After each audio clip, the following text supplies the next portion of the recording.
Okay, Telecom Tribe, let's get going with hashtag Automate10. This is our first video where we'll create a complete functioning dashboard in 10 very short videos. So here on screen, we've got our data table already laid out with data added. And we need to have a normalized date for the benefit of the pivot table to follow. So let's just insert a column there, and we're going to just call it date.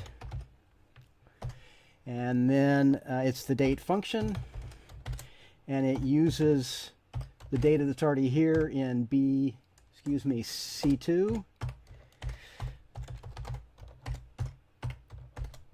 And we'll just use the first day of the month.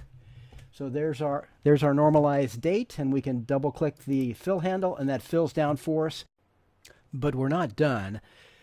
To future-proof this dashboard, meaning to make it so you never have to make any manual changes other than your monthly data adds, your monthly updates.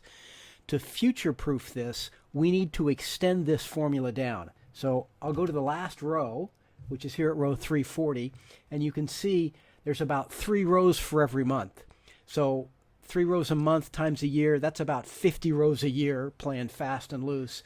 So if I extend this down, I'm at row 340. If I extend it down to 1,000 rows, well, that's 20. If I extend it out to row 1,000, that's more than 10 years of data, right? 10 years of reporting. So that's perfectly safe. You'll never have to make a change.